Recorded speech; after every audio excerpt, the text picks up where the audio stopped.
Hello everyone, I'm Justin, and this is a full recap of Teenage Mutant Ninja Turtles released in 2014 and Teenage Mutant Ninja Turtles Out of the Shadows released in 2016. If you end up enjoying this video and want to see more from us, then make sure to click that subscribe button and click the bell to know anytime we upload a new video. We've spent the last few weeks taking a look back at the Turtles' previous theatrical installments, including their trilogy of films from the early 90s, as well as the computer-animated TMNT from 2007. And now, we'll be wrapping things up with the Michael Bay-produced TMNT films from 2014 and 2016. There was a lot of hype surrounding the release of the 2014 TMNT, and that can be seen through the film's earnings at the box office, with it making $490 million worldwide on a budget of $125 million, and becoming by far the highest-grossing Teenage Mutant Ninja Turtles film to date. But, although a commercial success, the film wasn't particularly liked by a majority of fans or critics, and this ended up having a big effect on the sequel, which went on to make around $250 million less than the 2014 installment, bringing in only $240 million on a budget of $135 million, and once again being slammed by fans and critics, ultimately resulting in the franchise being put to bed.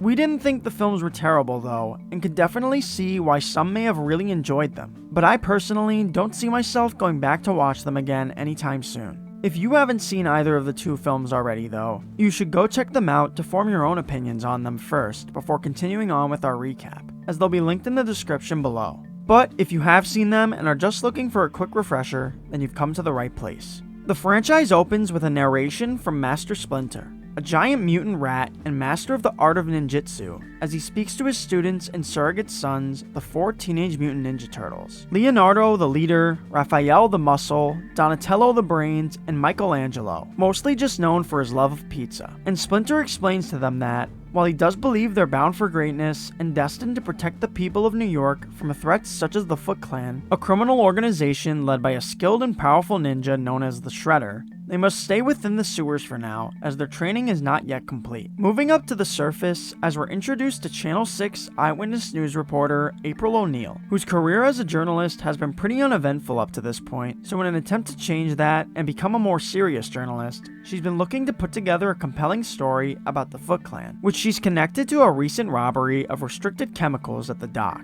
So she heads over to said dock alone later that night, and arrives just in time to witness the Foot Clan, led by their Lieutenant Karai, once again attempting to steal some restricted chemicals. But this time, they end up failing in their attempt, thanks to the interference of an incredibly fast and powerful vigilante, who takes multiple foot soldiers out and ultimately forces them to retreat. April's unfortunately unable to get any footage of this, nor even really catch a glimpse of what the vigilante looked like, and the only thing left behind for her to see is some sort of symbol the vigilante had drawn, which she vaguely recognizes. So she takes a photo of that and presents it in the story to her boss, Bernadette Thompson, but she doesn't care much for it at all, since again there isn't any actual evidence. Back to the Foot Clan though, as Karai meets with the Shredder himself in the midst of his training to inform him of the vigilante they'd come across, and he quickly forms a plan to lure this vigilante out using innocent civilians as bait. So Karai and her men kidnap some hostages in the subway station, which actually includes April, who as a result is once again able to witness as the vigilante battles and promptly defeats the Foot, although this time she manages to see the crime fighter exit. So she follows after them up onto a nearby rooftop and discovers that it wasn't just one vigilante, but 4 mutant crime fighters, who she attempts to covertly snap a photo of,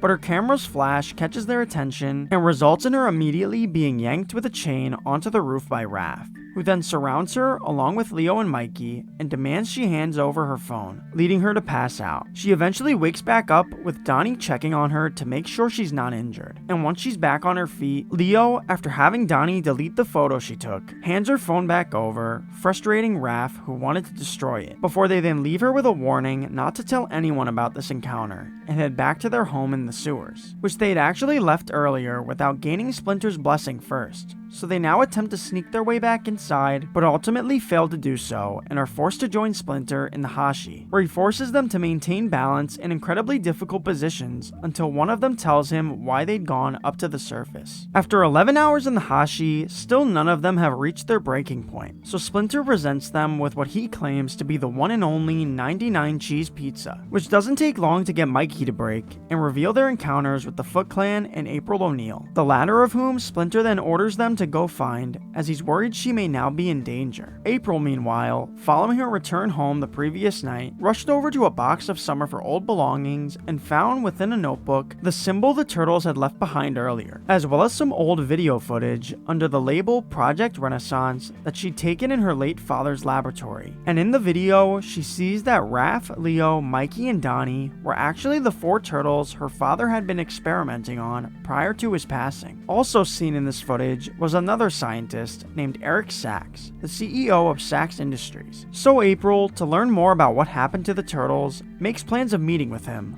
Although before she does that, she first attempts to present her story of the Teenage Mutant Ninja Turtles to her boss, which goes about as bad as it possibly could have and results in her being fired. Her co-worker and close friend, cameraman Vernon Fenwick, although also not believing her story, is at least sympathetic towards her though, and offers her a ride to Sachs' estate, which she accepts. And upon her arrival, she proceeds to ask him about this Project Renaissance. Sachs explains that, back in 9th century Japan, an evil warlord had poisoned all the water supply, bringing on the Dark Ages and resulting in a ton of death, disease, and suffering. Until one day, a great alchemist discovered an antidote to the poison that saved the people, and he claims this story influenced him and her father to try and develop a mutagen of their own, capable of stimulating self-repair on a cellular level that they experimented using the 4 turtles, but they ultimately failed to complete their project as all their research and supposedly all of their specimens were destroyed in the fire that killed Mr. O'Neill. But, as we know, not all of their specimens were killed,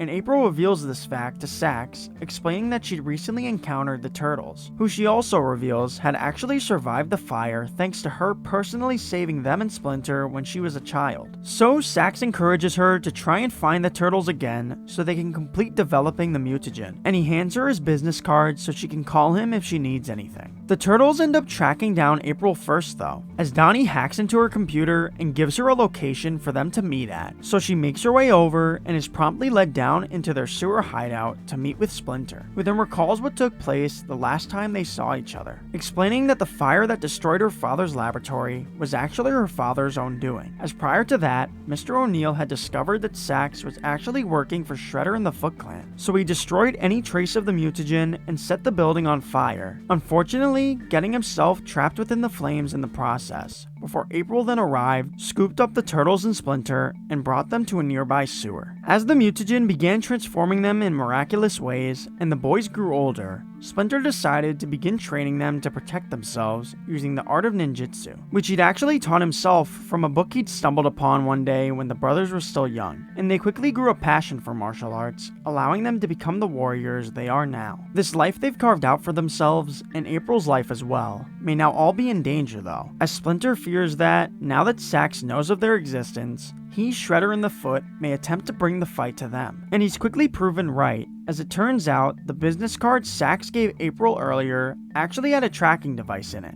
which now allows the Foot, led by Shredder, decked out in his recently upgraded robotic samurai suit with magnetically retractable blades, to infiltrate their hideout and unleash a sneak attack, in which they manage to knock Leo, Mikey, and Donnie out and crush Raph beneath some rubble, while Shredder beats Splinter to the brink of death, before exiting with the only 3 turtles they believe to still be alive and setting the place to blow. Fortunately, the explosion doesn't kill April, Raph, or Splinter, but still, the latter doesn't seem to have much life left in him. Despite this though, Splinter says for Raph to not worry about him right now, and urges him to go save his brothers. So, after receiving a pinpoint of their location from Donnie, Raph and April hitch a ride in Vern's van to Sachs' estate, where Leo, Mikey, and Donnie are currently having their blood drained from their bodies. While looking over the extraction, Sachs goes over his and Shredder's master plan, explaining that in a few hours, Shredder will be unleashing a mixture of chemical toxins over the city of New York, so that Sachs can then, in a month's time, save everyone with the antidote made from the mutagen within the turtles' blood, making him and Shredder the 2 most powerful men in the city, which they'll then force to live under their rule. This plan is partially interrupted though, when Raph, April, and Vern come crashing through the gate of his estate,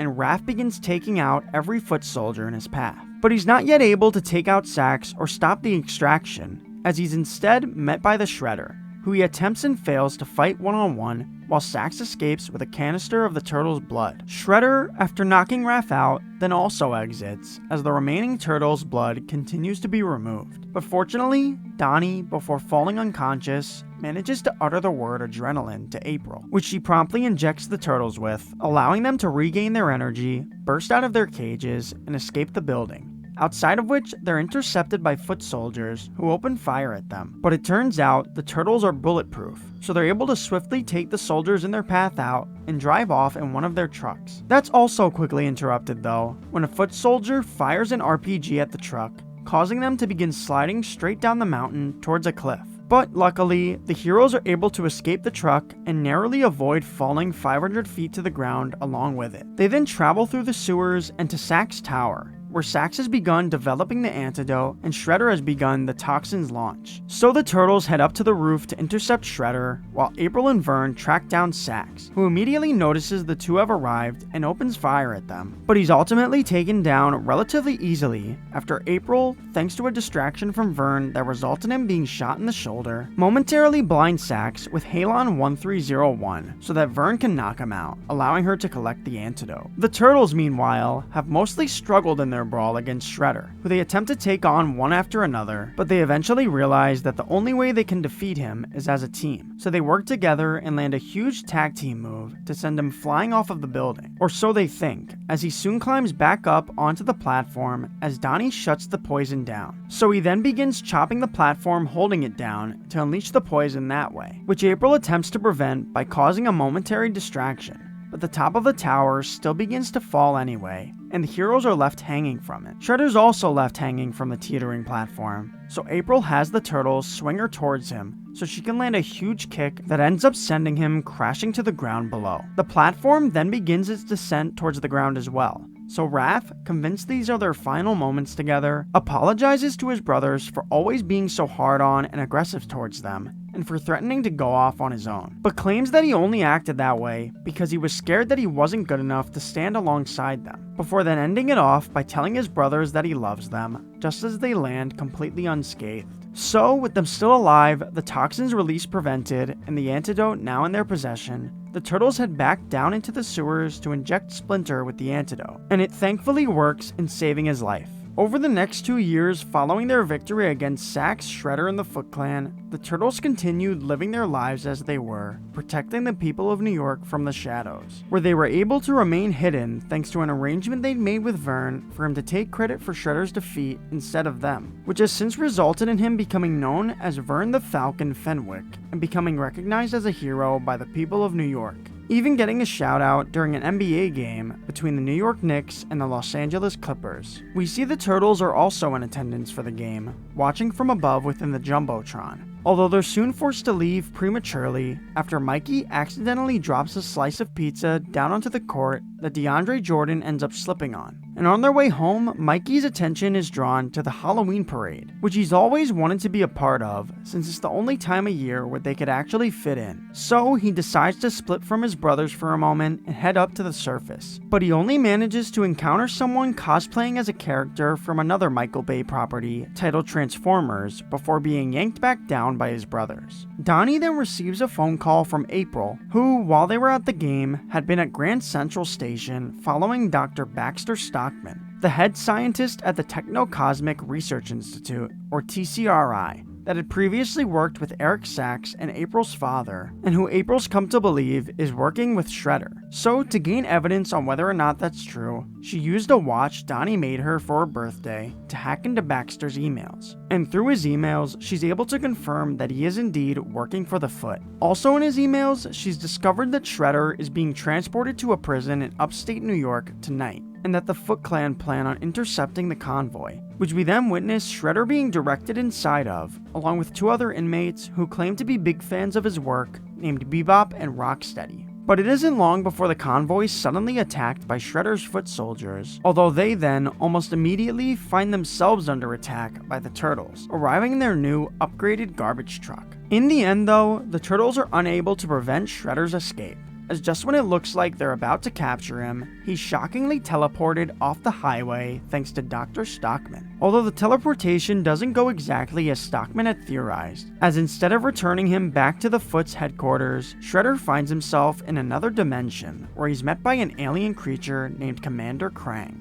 Krang explains that the teleportation device he and Stockman used actually belongs to him, as it's part of a machine that he launched into Earth's dimension years ago called the arc capacitor, that upon entering Earth's atmosphere had broken apart into 3 pieces, one of which is now in Stockman's possession, while the other 2 are in the American Museum of Natural History in New York and the Brazilian rainforest, respectively. So he orders Shredder to reassemble the arc capacitor, claiming that if he agrees to help him, they can join forces to take over the planet using his war machine, the Technodrome, which he'll be able to bring to Earth through a portal that the capacitor will open, and Shredder agrees to the deal, although he worries that the Turtles may intervene and disrupt their plan. So Krang hands him a mutagen that he claims will solve all of his problems before returning him to Earth. The New York Police Department, meanwhile, is still trying to wrap their heads around how Shredder was able to escape. So Chief Rebecca Vincent speaks with one of the 2 officers who had been inside Shredder's convoy, named Casey Jones, but she deems his retelling of what took place as ridiculous and orders him to take some time off as a result, frustrating Jones, who decides to do some detective work on his own instead. To begin, he heads to Horseshoe Bar, Bebop and Rocksteady, who'd also managed to escape police custody earlier thanks to the chaos caused by the Foot Clan's favorite place to hang out. But although they were there buying drop phones from the barkeeper, the 2 have since left after they were forced to leave with Shredder. Casey, though, does still manage to track down their location after threatening the barkeeper into giving him the GPS tracking their drop phones, and he sees that they've since been brought to TCRI's facility, where we see Stockman's in the midst of synthesizing the mutagen Krang had given Shredder. Also within the building is April, who had managed to sneak her way inside, hoping to find some evidence of what Stockman and Shredder are up to, but she instead ends up witnessing as Shredder injects Bebop and Rocksteady with the ooze that transforms the former into a mutant warhog and the latter into a mutant rhinoceros. Impressed by his creations, Shredder orders Stockman to make more mutants for him to use against the Turtles. But before they can do anything, April comes rushing into the lab and steals the canister of ooze, although she doesn't get very far with it before being surrounded by foot soldiers. Fortunately for her though, they each end up being taken out by Casey Jones in a hockey mask, who she's then forced to run off with when the cops arrive, allowing the officers to scoop up the ooze she'd lost possession of during the brawl. Once clear of the police and any other foot soldiers, April and Casey are then joined by the Turtles, who April promptly fills in on what just happened, as well as hand Donnie one of the darts Shredder had fired into Bebop and Rocksteady's necks containing the ooze. And the Turtles decide to bring Casey along with them so they can help each other find their 2 new mutant foes. Once back at their headquarters, Donnie begins examining the purple ooze, and eventually discovers that it can not only transform people into mutants, but also be re-engineered to transform mutants into humans. So he informs Leo of this discovery, but Leo claims that they don't need that kind of change, and refuses to consider it as a possibility, which Donnie reluctantly accepts. And Leo also tells him not to tell the others about this potential retro mutagen, but unbeknownst to them, Mikey had been listening in on their conversation. He ends up quickly informing Raph of what he'd heard as well, prompting Raph to confront Leo about not consulting them or taking what they might want into account. But Leo again refuses to change his decision on the matter, and their arguing ultimately leads to them being benched for their next mission, with Leo only bringing Donnie with him to check out the last location Shredder was spotted, that being the American Museum of Natural History. Once at the museum, Donnie detects traces of neutronium, the critical ingredient required to create a controlled black hole, which he realizes Shredder must be planning on using to create a portal to another dimension, as it's the only thing capable of rupturing the space-time continuum. Meanwhile, back at their hideout, Raph and Mikey have formed a plan of their own to break into police headquarters and steal the purple ooze so they can create a retro mutagen themselves. And for this plan, they also recruit April, Casey, and Vern, the latter of whom uses his popularity to distract the cops at the entrance so that April and Casey can sneak their way in, while Raph and Mikey follow them in the vents. But shortly after getting past security, their plan is foiled by foot soldiers, who've come and already collected the ooze themselves, so Mikey calls in Leo and Donnie for backup, before being forced to enter the building with Raph to try and stop the foot soldiers' attack,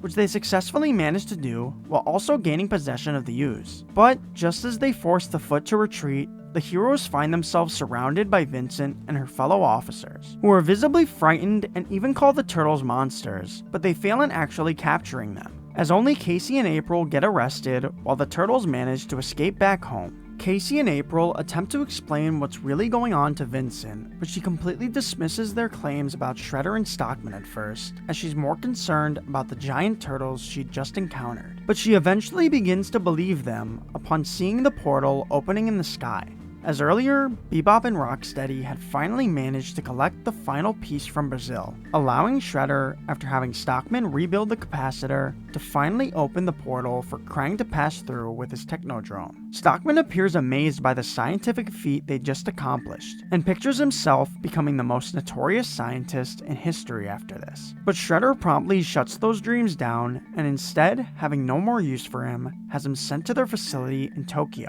claiming no one will ever know who he is. The Turtles, meanwhile, have also learned of the portal's opening and prepare to go shut it down. But Mikey and Raph can't help but worry that their attempt may be thwarted by the police hunting them. So Donnie suggests they each take a sip from the retro mutagen so that they won't have to be seen as monsters any longer. And Leo actually doesn't bother arguing about it this time, aware of how the humans' earlier reaction impacted his brothers. However, they ultimately decide against changing anything about themselves, and instead, with Vern, April, and Casey's help, are able to put together a meeting with the NYPD, in which they explain that there's no reason to fear them, and that they just want to help, in addition to having Vern admit that they were the ones who actually took down Shredder 2 years ago, and not him. And this works in gaining the people's acceptance. So, with the police on their side, they're now able to head up towards the Technodrome, where Shredder's also arrived, expecting to officially align himself with Krang. But he's instead suddenly betrayed by the creature, who freezes him before locking him away within his ship.